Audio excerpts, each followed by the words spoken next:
Thank you. My talk is about a really simple choice, and actually that choice has been mentioned in almost every talk today. And it's a simple choice, and it goes like this. Under pressure, we can become victims of our anxiety and play it safe, or we seize the moment and boom, put ourselves into the world with a bit of courage. Simple.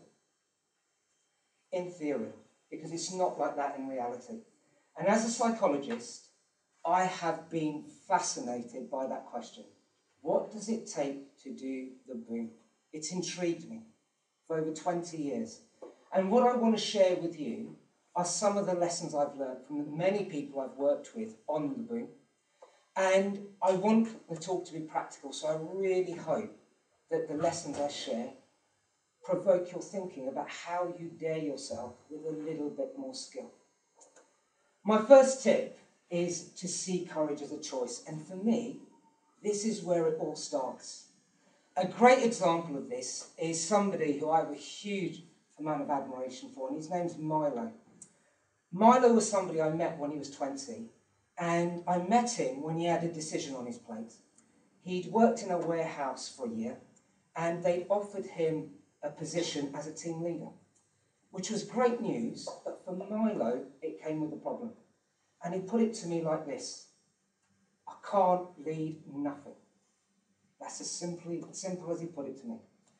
Now, Milo had what a psychologist might term as the heebie-jeebies. He had a confidence problem. But actually, what he asked for was courage. And the thing is, with courage, you can't pack it up and give it to somebody. People have to create it for themselves. So lectures in courage don't help.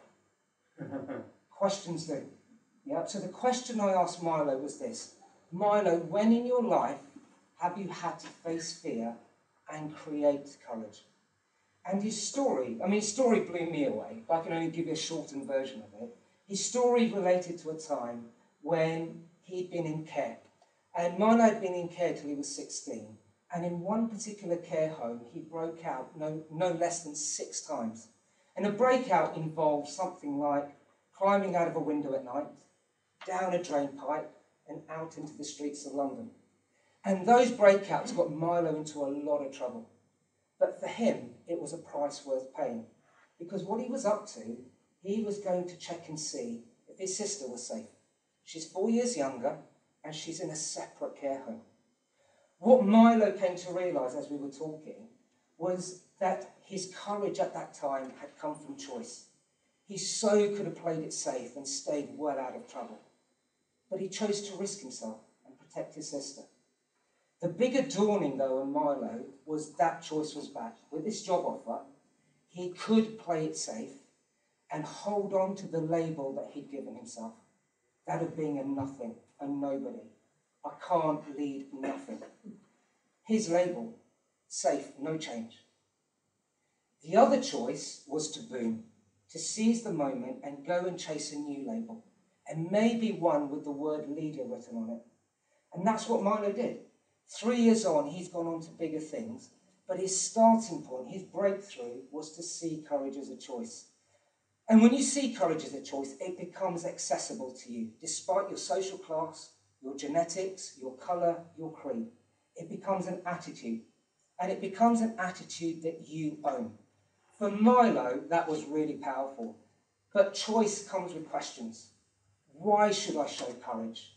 When have I shown courage? How the hell am I going to show courage now? Only Milo could answer those questions. Nobody was coming to save him. And he had to find answers, but it gave him ownership of his courage, and ownership gave him a sense of empowerment, and it gave him a sense of endurance, because the job he took on wasn't easy for Milo. But as the challenges rained in on him, he took the step back, took a deep breath, and stayed aware of his choices. And more often than not, he found his boom. And that worked for Milo. So see courage as a choice. That's my first tip. Now for us, we're a bunch of intellectuals, aren't we? I've met some really clever people today. And when I say see courage as a choice, people's heads nod profoundly. We all get that. We can also intellectually describe the benefits of courage. And most of us, if I ask you the question, could define a moment we should seize. Yep, that's the boom I need to do. But we don't boom. And we don't act. And here's a really good reason why. When a control freak loses control, all you have left is the freak. When we're under pressure, it is so normal for the inner freak to come out and have a play. For us to have fear, to have anxiety, to have concerns. And it's so normal that my second tip is embrace the freak. Give it a cuddle.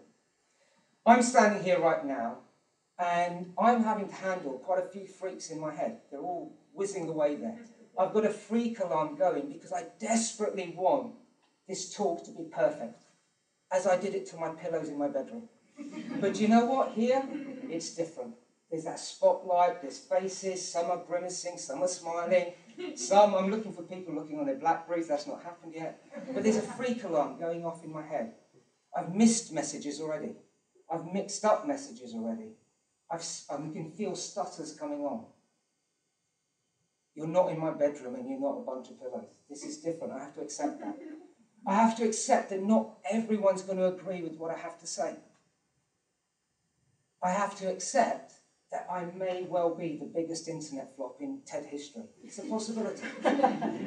But by acknowledging the freak, improvising with it, what I'm doing is I take oxygen away from that fear and I give myself permission to come out and play. And the critical word is to acknowledge, because the freak isn't going away.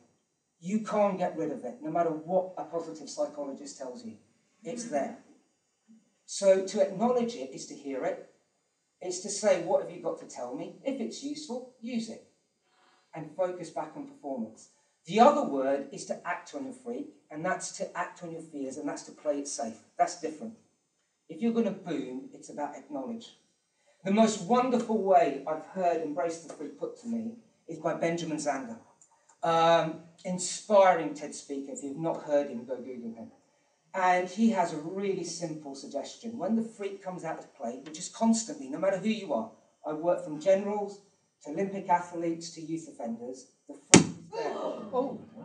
And to spirits.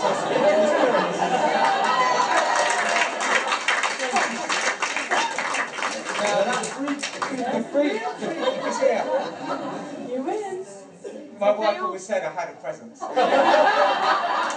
It's the old spice. And look, would you mind me carrying on? Yeah. Yeah, let's carry on. Where the hell was I? Remind me, improvise. Benjamin Zander, thank you. Benjamin Zander. Benjamin Zander, his suggestion is really simple, which is when the freak comes out to play, learn how to say, how fascinating. Be intrigued by the freak, acknowledge the freak, and then move on. Focus on what you control. And learn how to say, how fascinating. See it and move. And that takes me to my very last tip, which is do control. And hopefully there's an evolving storyline. When I said see courage as a choice, see it as an attitude. That helps you seize the moment. Once you seize the moment, the freak is going to come in and attack you. That's really normal. And do you know what? And I say this to you with my hands together as a psychologist. Having a freak is not evidence of your inadequacy. It's a really normal part of taking a challenge on. So acknowledge it. And then, once you acknowledge the freak, the mental discipline is to constantly focus on what you control. And that mental discipline can make you fly.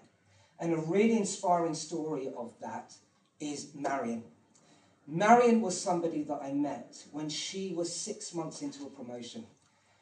Problem was, her boss had come to the view that that promotion was disastrous. Marion hadn't performed. Marion, from her perspective, she was devastated. I mean, she was a really committed performer and had never had that kind of feedback in her career. And from her perspective, she was dealing with insurmountable problems and her boss lacked empathy. So you had the situation of these two warring factions, and there was me in the middle, thinking, how much am I getting paid for this? The good news was, though, and the inspiring thing of Marion is she turned that situation around and she won the confidence of her boss. and the first of many breakthroughs for Marion. It wasn't an easy journey, but it was quite a radical shift. It came from an exercise really early on. What she did is she listed in one column of the table all her fears, her concerns, her worries, her anxieties, her difficulties, her problems. She literally shook the freak from her head. She then went through that list, and in the second column of the table listed all the things that was in her control and influence. And her realization was her problem wasn't that she had problems. Her problem was that she'd wallowed in problems. She'd got stuck in the first column. She'd become an expert in problems. What was broken, why it was broken, who was to blame, what wouldn't work. It was only when she looked at the second column and worked it, and it takes hard thinking, what do I control and influence, did she start to become a connoisseur of possibilities. And that difference between think problems and think possibilities was an awakening moment for Marion. And it helped to create many breakthroughs. And here's another thing as a psychologist, everyone's an elite performer, but it takes some really hard thinking to do it. So that control and influence column wasn't easy for Marion, and it takes time to develop it, but it was worthwhile time. What possibilities gave her was a sense of energy, but it gave her clarity, and she knew exactly what was the first moment that she needed to grab hold of, and boom. And that was an honest conversation with the team about sharing responsibility. What she had done up till then, Marion, the committed performer, had held on to responsibility so tightly, she'd not shared it. It was time to share, and time to learn to share. And that Monday morning meeting that she did that, it wasn't perfect. And the freak came in and attacked her. And she had to learn how to say, how fascinating. And she had to learn to look for the next possibility, the next possibility, the next boom, and the next boom. But she found her boom, as Milo found his boom. And this talk has been about the boom. To bring things to a close, folks, the boom is about a moment in time that really matters. And when you seize that moment, and only you can seize that moment, you create an opportunity for personal growth. And it's only when you dare yourself and you risk yourself, do you become yourself with a little bit more skill. So to come back to where I started, whether you agree or disagree with some of the things I've said, I really hope I provoked your thinking on how you might dare yourself, just with a little bit more skill. Thank you.